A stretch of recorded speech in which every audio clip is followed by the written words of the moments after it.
right, excited to welcome our next speaker to the stage. I'll have a little bit of a conversation with Mark about what's been going on with Helium. We touched on that a little bit yesterday, and I kind of gave the outsider's dummy view of things, and Mark's been living it for the past 9 years. So excited to have him join us. Mark is the Vice President of Business Development at Nova Labs, and he focuses on building both the wireless coverage and device usage on both the kind of Helium protocols, both the mobile network and the IoT network. So really excited to have him here with us today. Mark. Thank you very much. Are we sitting or standing? What are we doing? Let's do stools. All right, cool. Whatever feels good, though. If you got to stretch your legs. I might walk around. I'm a walker. Yeah, that's cool. Well, just to start with, like I said, we talked a little bit about Helium yesterday, described it probably at a overly simplistic level. So, and there's a lot of, I think, varying familiarity with the project and how it's grown over the last couple of years in the audience. So I was wondering maybe just to start with, you could just describe what is Helium at a high level. Happy to. And let me just start by saying thank you to you and Kate and the team, and congrats on the fund. And sorry, Kate, for butchering the pronunciation of Baukunst. I just murdered it back there. That's all right. Yeah. Baukunst, right? Yeah, I hope so. Yeah. So it's not always easy, but hopefully it's memorable. I know it now. Yeah.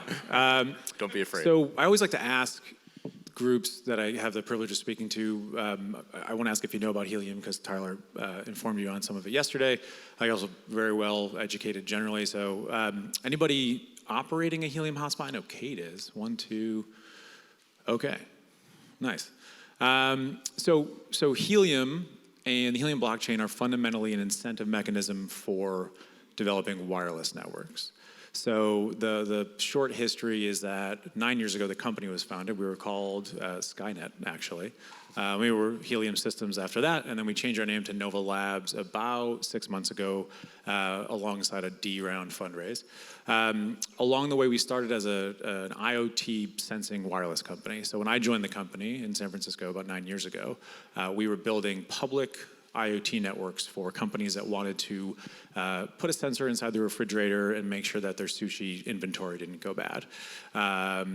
That was moderately successful, but we ran into an issue where you as a quick service restaurant or a sushi restaurant didn't want to maintain your own wireless network. It's just a terrible business to be in. Tried a few different sort of vertical products thereafter, and then in 2017, middle 2017, when Bitcoin and Ethereum were sort of having their second, second big bit of attention and wave of popularity, we said, well, what if there was a way to compel people with an incentive to build this wireless network? And that's sort of what started the whole thing. And so we launched in 2019 in Austin, Texas, with 140 of these pieces of hardware called a hotspot. It looks like an Apple TV. You put it in your window, makes a big IoT wireless network. And then the blockchain, the Helium blockchain, something that we wrote from scratch, which I do not recommend at all, would reward you for proving coverage, basically putting out this coverage and passively reward you with the token, HNT, for making this large network accessible. And so the vision was always to apply this incentive to other wireless networks. So we started with IoT. We just announced that my company, Nova Labs, will be rolling a mobile carrier service for devices using 4G and 5G connectivity based on the same incentive mechanism.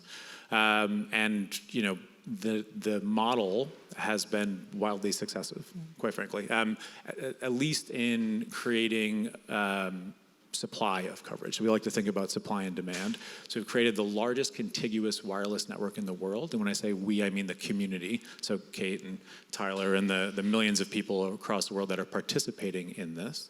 And so today in about 185 countries, 75,000 cities, you can get some amount of Helium coverage. Cambridge, Boston, Somerville, fantastic. Most major cities in the world where we can get radios in there have very, very good Helium coverage, meaning you could take a device with a radio module that uses a Helium network and just turn it on and it'll start transmitting data. And so we're now, as a community and commercially as Nova, switching to focus on demand, right? How do we demonstrate that for the next 5, 10, 15 years, this incentive-driven network will have as much, if not more, data usage than traditionally built wireless networks? So that's where we're at. That's awesome. And just to like hit on a couple of those points more directly too, I think how the network hit on blockchain as a technology and driving incentives there, like from my professional investor view, is just a really good signal, because you really started with problems and use case first around how to develop this kind of a network, and you tried to even without the technology at first, and then found that blockchain had interesting tokenomics and incentive models that really worked for the network expansion, not the other way around. Like, you didn't start as crypto enthusiasts and we're going around looking for like, where can we apply this technology? Yeah, we avoided it as much as we could. And the story, which has actually been reported in press a few times now, is that we were sitting around in San Francisco drinking a bottle of Oban 14. It's delicious. It's quite good. And just saying, like, how do we build this network faster? Yeah, so crypto and the blockchain, the Helium blockchain specifically, were out of necessity. As I mentioned before, I would not go down the path again, or we wouldn't, to build it. We're actually in the process of transitioning actually from the Helium blockchain to something called Solana for a variety of reasons, which we can get into if you'd like at some point. But no, purely out of necessity. It had nothing to do with us thinking that we could get a ton of attention and hype just for slapping a blockchain label on the project. Yeah, and that's ultimately like what's most exciting about the network to me is really the innovation and business model itself. I mean, you guys use those technological tools to really break a fundamental problem with wireless networks and lots of capital-intensive systems in general, where basically you have this chicken and egg problem, right? Like, it's very capital-intensive to deploy a wireless network. It's true of lots of other things too. To have that capital, you need customers, but you can't get the customers because you don't have the network yet, right? And that's why wireless networks have been so slow to get deployed over the years too, right? Like you end up pitching some like utility company, they finally agree to a local pilot, you get process. some money, you install there, and then it takes decades to roll out a network. And even if you do get to that point, they won't make it public. They want it to be entirely their own. The carriers traditionally that have raised a stupid amount of money can build this. Like, every 10 years they have to go and they have to renew spectrum licenses and they have to put up new towers with new technology. The first network that we built, or that our community built, is using something called LoRaWAN. Does anybody here know what LoRaWAN is? Yeah, a few people. And so LoRaWAN is a wireless protocol that has been around for about 15 years, maybe 12 years, but that requires a ton of capital to build. And there's been companies out there that have been doing this for a long time, but they only fund the network deployments when their customers cut a big check for it, right? So to your point, you go to a utility and say you want to monitor your meters. Great, we can put 50,000 meters out there, but we're going to have to spend $500,000 in CapEx to build this network for these two cities, and you're going to pay for that, and then you're going to sign a contract for 20 years so we can actually lock you into this stuff. LoRaWAN has a ton of promise for IoT devices. We're still very early in sort of the IoT space, I think, fundamentally, when you're talking about non-cellular connected devices. Yep. But when you go to a CEO of a company that wants to build something that gets deployed everywhere, you can't say, well, you can connect it in this city, but these 15 other cities where you think are your major markets, those are going to take 6 months and 12 months. So, like, just come along and it'll be great. Like, that doesn't work.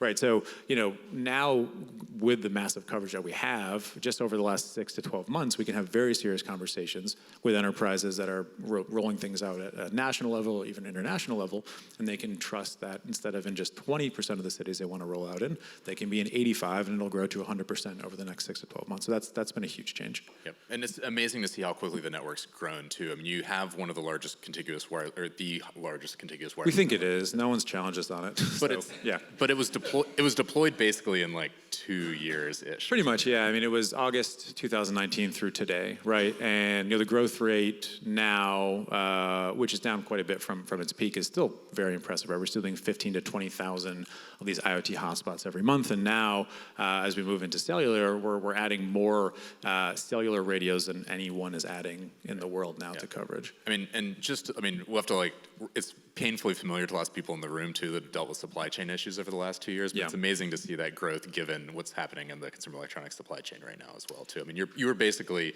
device limited. For the longest time, so we had hit this sort of magical and wildly frustrating confluence of the sort of popularity of crypto exploding and the notoriety of Helium sort of riding along with it. which of course spurred more people to sort of get involved purely for the incentive mechanism, which in turn crushed already really, really sort of weak supply chains for the components that our community needed. Yep. We are about to pass 1 million hotspots. We'll do that sometime inside of 2022. We may have gotten there a lot sooner had people who wanted to deploy them 12, 15 months ago been able to not wait 3 to 5 months for them instead of just getting them in 1 to 2 weeks like they can do now. Yep. And just to maybe recap some of the economics at that stage of the network's growth too, there was a period of time where if you were deploying a new hotspot kind of on the edge of the network, your hardware, which was even relatively expensive at the time, they were roughly $500 hotspots. There's been changes that has enabled much lighter, cheaper hotspots in the network now. But even that relatively expensive hotspot would pay itself off with rewards kind of on the order of a week or two. And it was amazing to see. Yeah, I don't remember the exact economics, and the community has built myriad tools to help you sort of investigate this. But generally from a rewards perspective, so we use something called proof of coverage, which is basically a way to passively verify as best we can the usefulness of the coverage that's being provided by this piece of hardware. Proof of coverage incentivizes good, robust, non-overly dense coverage, right? Mm-hmm. So you don't want to put Kate was complaining earlier because her hotspot in San Francisco doesn't earn very much. I would argue you should move it out of there, right? There's too many. Send it to your mother somewhere, have her put it up somewhere else, right? Conversely, what's that? There you are. Okay. Give it to your sister. Conversely, when we were just getting started, there were a lot more sort of greenfield areas than there are now. Yep. But if you're the only hotspot within 50 square miles, we can't verify that, right? We have no idea because the blockchain doesn't have any data. But what we found fascinating about the incentive mechanism, first and foremost, the incentives drive every single bit of behavior, which was something that we were surprised at early on. Yep. And now spend a lot more time thinking about as a community.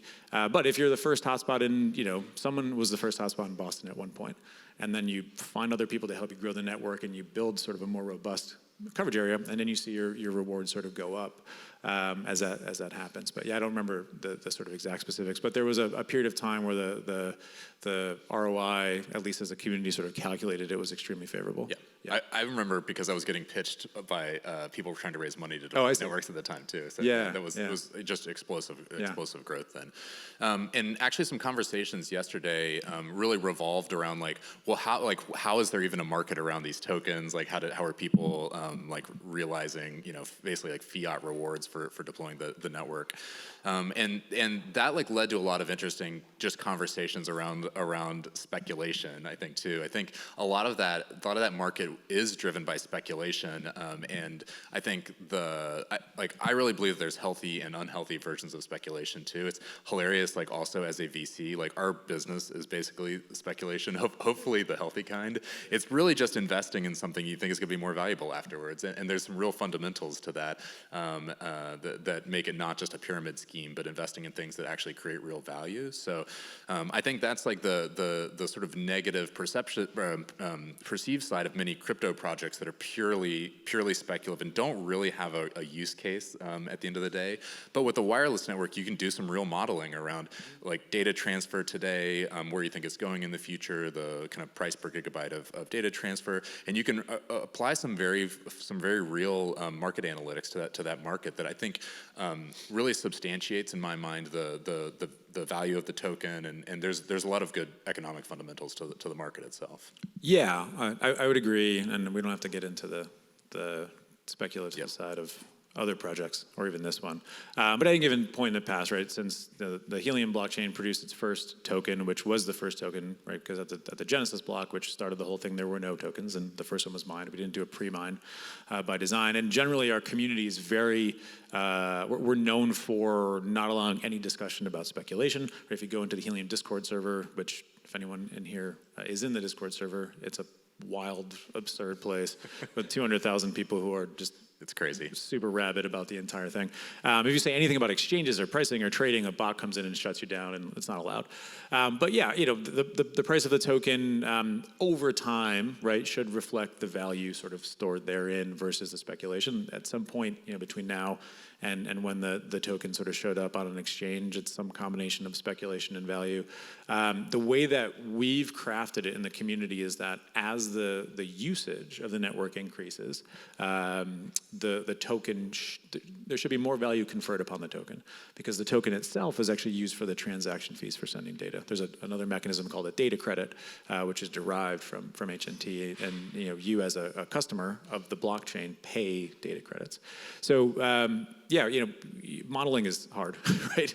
When we thought about how to price data from an IoT device, I remember looking at some models, 2.5, 3 years ago, incredibly wrong, like nowhere near, what we thought they would be. If you talk to some users of the Helium Network, they will tell you that when they run their cost-benefit analysis of using it, they often think that there's a bug in their Excel sheet or something, because it's far too cheap in their minds, right? Today, and I've actually got a couple sensors with me.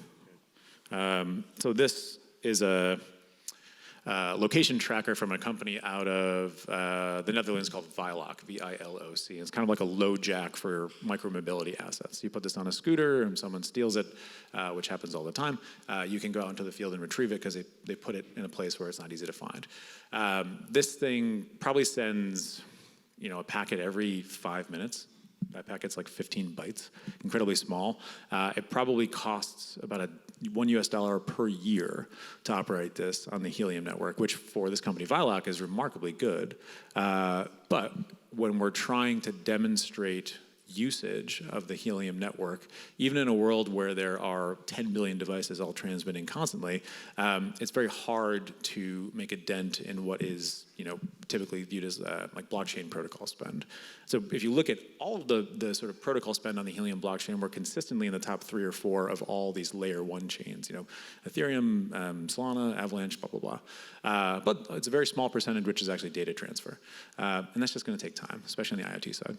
Right. I mean, and just when you compare that to the timescales of network deployment, too, Yeah. you're just on the end early. of like network rollout. I think it's natural and normal that the usage is where it's at today. Exactly. Yeah. I mean, talk to me in 10 years, right? And specifically on IoT, we think we have other mechanisms which maybe we can talk about on the cellular side.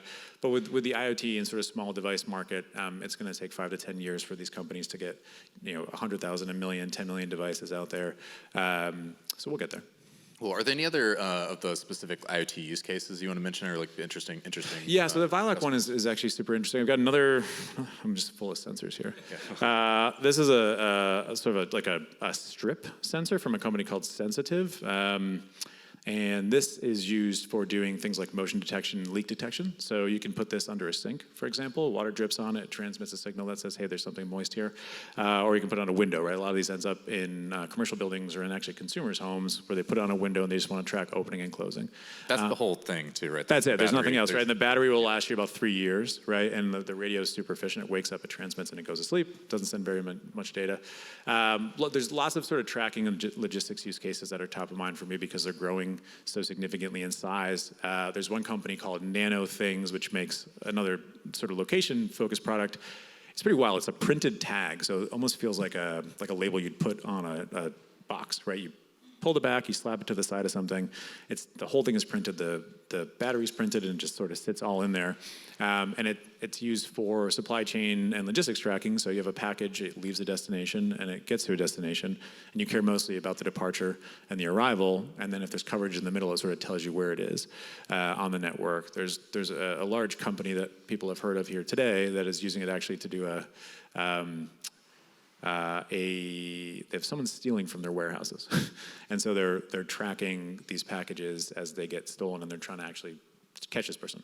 I'm still shocked. Like, I'm still getting used to these form factors of some of these. It's pretty wild. I mean, like, you're casually pulling them out of your pocket. And like, I would argue, by the way, that they're still too expensive, right? So that one that I just mentioned still retails for 10. Like, Apple AirTags are getting a ton of press right now because people are putting them on luggage, right? Because they don't trust the airlines and things just disappear.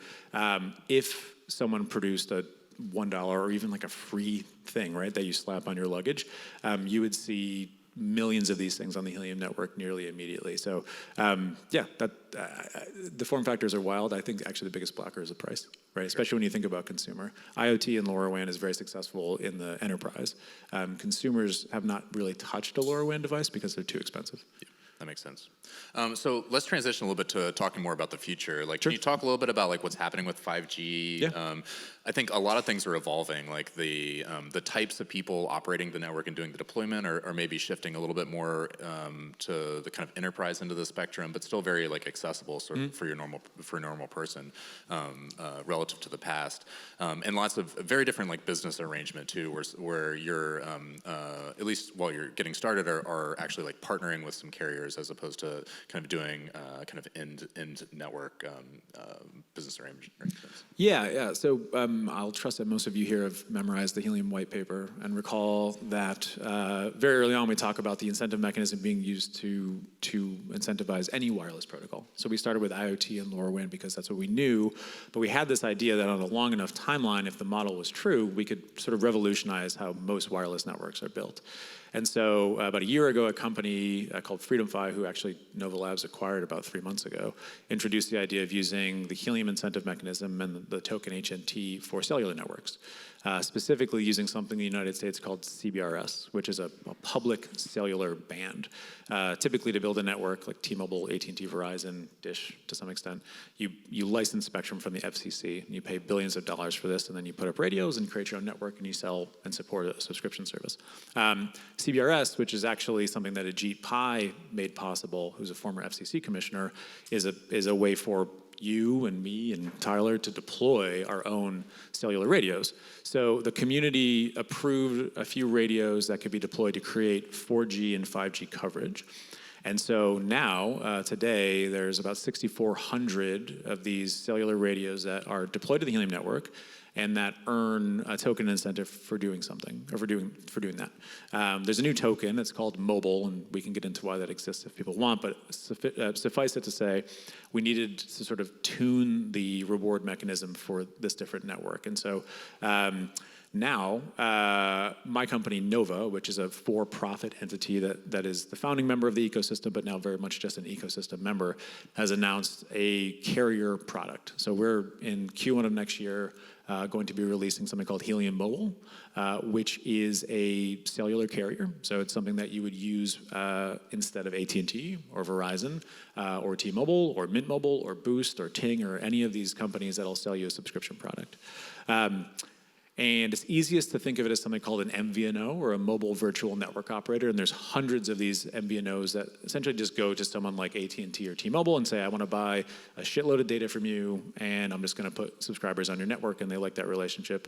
And in a lot of ways we are, right? So we have a relationship with T-Mobile. We announced this about 2 months ago, where when you subscribe to the Helium mobile network, when you don't have Helium 5G coverage, core coverage, you will use T-Mobile's macro network, and it'll function as a national network. But we think we can, again, change the game when it comes to economics by using this infrastructure that we're building that will over time get bigger. And the more data we can put onto the Helium core network, the less data that has to go into macro networks, and then you as a subscriber see the price of your connectivity just come down. Right, so when we offer this in Q1 of next year, there'll be 3 data plans. They will look competitive to most things that are offered out there. But over time, we are going to give you, the price will go down because the coverage will increase, and you will not use macro networks anymore. Well, that's the vision. Don't tell those guys, but at some point we'll get there. And what's also interesting is that we think that with the crypto incentive, we can give people an excuse to actually really like the carrier that they're with. I mean, net promoter scores for carriers are like always near zero. And the way that the incentives are crafted in the network is that you as a subscriber can earn rewards just for using the network and feel a real attachment to something. And if you're actually building the network alongside it, which you all, I would argue, should be. I've got 2 radios on the top of my house, which my wife doesn't love, but they're there. You will earn the token for providing the coverage, and you will be using the network. And what's fascinating about the mobile network versus IoT is that the usage is tangible, right? You'd have to work pretty hard if you're not an enterprise or sort of a hackery consumer type to deploy something to the LoRaWAN network. But you can take out your iPhone, you can download the Helium mobile app, put an eSIM on there for the Helium network, and then use the coverage it's like a game-changing thing. I was doing a FaceTime call with my dad on the coverage that I provide at my house, like 300 yards away from my house, coming off of 2 radios that are on top of my roof about 2 weeks ago. And this was the first time I had a chance to test it because we actually hadn't had eSIMs available for me to use. And I was almost in tears. It was so fun. I was like, 300 yards away from the house, coverage is so perfect, I'm backing up, I'm going towards the water. Like, it was awesome. So anyways, it's a pretty unique experience, right? Building a wireless network that you actually get to use, I think will fundamentally change how people view carriers, and we intend to be the first person there, the first company there. Yeah, it's really exciting. I'm excited about the prospect of just communities being able to manage their own cell coverage to some degree too. I mean, it's horribly painful if you've ever lived in a dead spot before to ever get that to change. And you would think that the networks would get deployed everywhere, but there's just some weird economic incentives around how dense of an area you need to be for the major carriers to like care about you. And even in the middle of San Francisco, like I just get stuff drop off all the time. Sure. The crew, there was a pileup of Cruise AVs in the like on Mission Street the other week where the LTE coverage dropped out and they lost the teleoperation link. It's just like everywhere. Amazing. It's like you'd think in the middle of the city it wouldn't be so bad, but it's horrible. It's still really spotty. I mean, the carrier economics are actually relatively straightforward, right? They do some modeling and figure out what it's going to cost to create coverage, and they say, well, can we sell enough, subscriptions to sort of recoup this with whatever margin that the market expects. In a lot of cases in the U.S., it's still not there. Right? They're still not going to provide coverage. And so, we see an opportunity to change that, right? If AT&T doesn't want to put a tower anywhere near you, put your own tower up, right? And then tell your neighbors about it, and they can use it. It's pretty beautiful. Yeah, that's great. Let's see. Any other questions from the audience, actually, too? Maybe like, I like turn over. Yeah, Axel. I'm curious what's in it for T-Mobile in this deal, because they're really putting a competitor in business. Yeah, that's a good question, was what's in it T-Mobile for this deal. So first and foremost, this is an established product that they have in market, right? It's a T-Mobile MVNO relationship where they have there's a rate card that they will go and sell. They don't automatically approve you to be a carrier partner or an MVNO. You have to sort of jump through some hoops. So, there's a dollars and cents relationship that over time, they will benefit from. The executive that led the deal on their side is a guy named Mike Sievert, who was on stage with our CEO in New York about a month and a half ago talking about this deal. And they, in addition to signing us as a customer, are very sort of interested in where this space is going. So, on a long enough timeline, so it's a one-way relationship, meaning Helium Mobile eSIMs can get access to T-Mobile's coverage.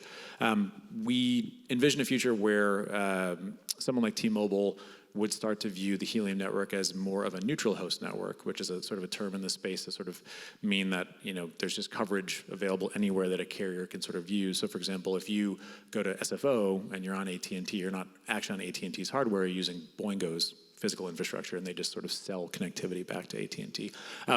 We think we can get to that point where the coverage that we're building is resilient enough and the quality of service is high enough where T-Mobile or someone like that can just say, okay, well, I don't have coverage here, so I can just roam onto the Helium mobile coverage, and I can sort of use that. There's some odd blockers to it, which we don't have to get into, but that's longer term where someone like T-Mobile might find it valuable. Well, thank you for sharing that story. I mean, we talk all the time about new technologies that just give you a shot to displace incumbents, and this is just such a beautiful, exciting example. Like, who better to displace than the big carriers? But one thing that comes to mind with just telecom industry in general is just how entrenched it is in policy, lobbying, lots of spend, and working with the FCC, and what that will enable you to do or not do.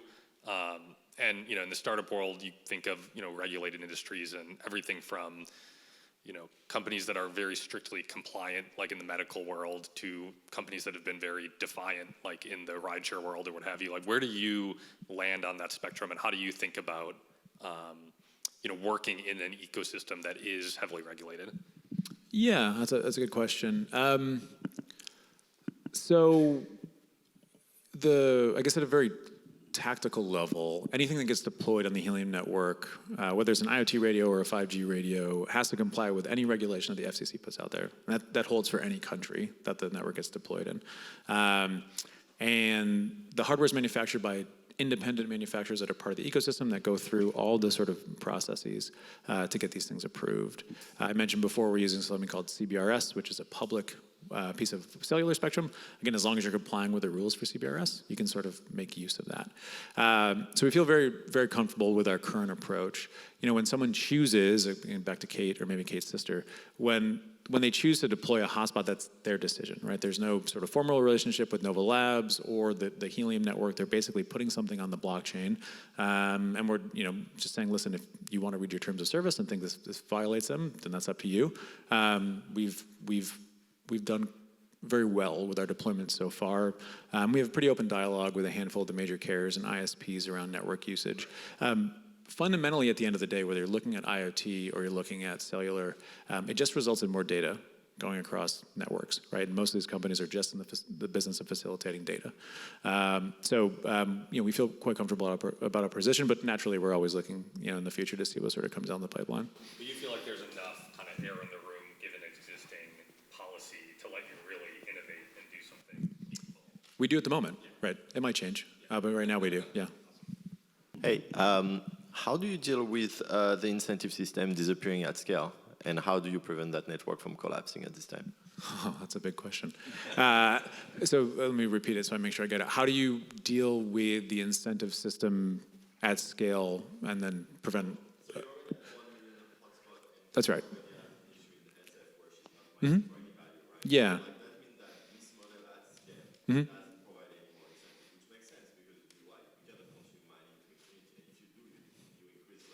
Right.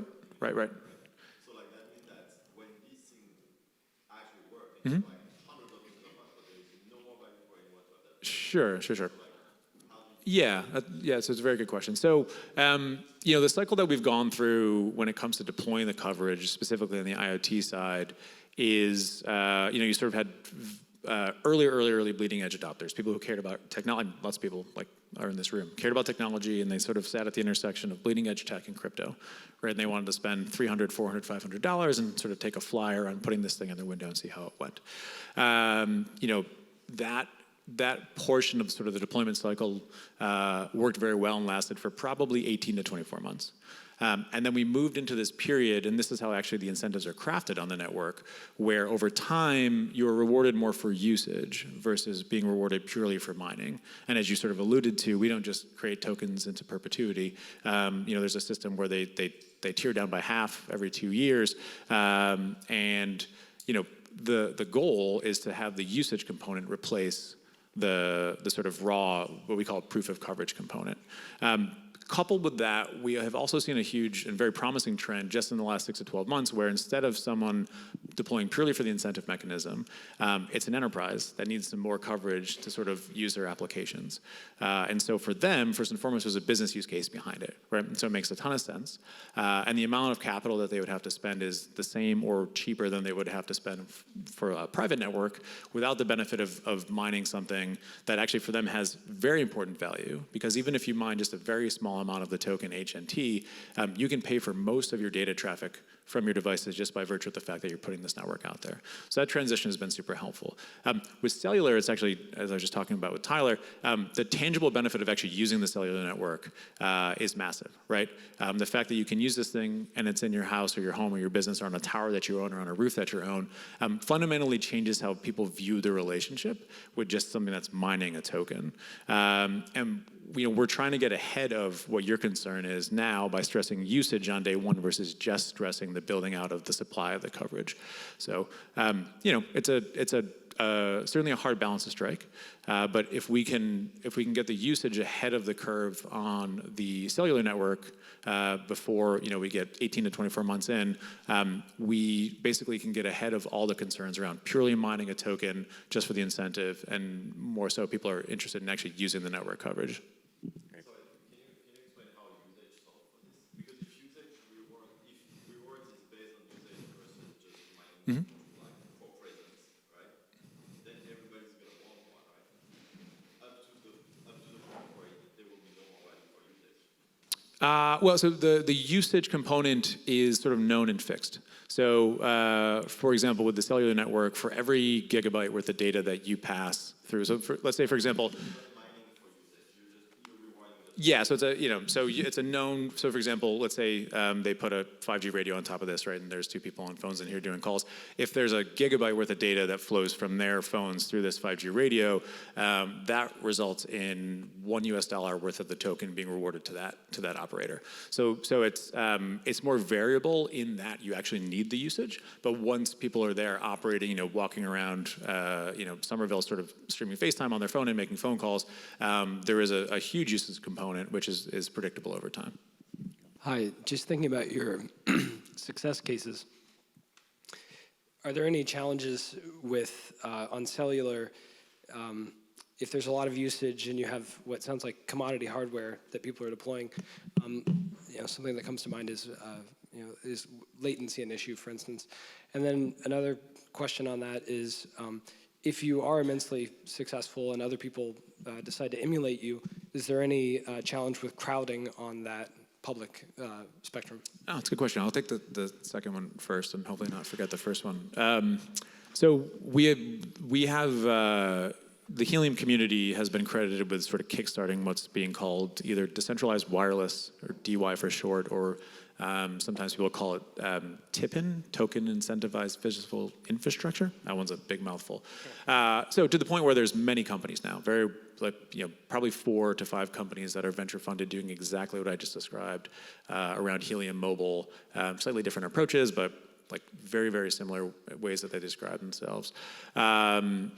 Can the CBRS spectrum become saturated? Yes and no. So CBRS has a system that basically controls the spectrum usage, right? So if you've got a handful of CBRS radios operating in the same area, they have to be registered with this sort of master controller system that is very efficient at preventing overlapping coverage and making sure that there's not somebody in the same channels at the same time. So certainly a concern, but probably not one that we have to worry about immediately. The first question, which was around saturation of the... Just thinking about commodity hardware, Yeah. connecting to commodity hardware versus the commercial hardware that, Sure. Yeah. So the way that networks on the cellular side should be deployed moving forward is using something called a small cell, which is a very small cellular radio, versus something like a macro cell, which would sit on top of a tower, costs much more money, provides a lot more coverage, typically uses licensed spectrum, which means you can blast power at a much higher level and create a lot more coverage. But 5G specifically requires denser networks, right? Deployed in places that telcos never get access to and that the tower companies never give them access to because they can't price a plan for someone to actually lease the space. I would like to say and think that when we get to that point, it's a very good problem to have, right? When we have so many radios on the network that there's an added incentive to add more coverage to pick up all that traffic. So, it's something that we'll be thinking about, but it's not a thing that we have to worry about in the near term. Also, commodity radios are still radios built by large-scale manufacturers that are made to go on towers that are being sold to tower operators and telcos across the world. So these are very professional-grade radios manufactured at mass scale to very specific requirements. The testing that we do and that the community does will sort of continue to prove out how effective they can be at scale. Awesome. I think that's all we have time for today. Really appreciate you joining us again. Yeah, thank you very much.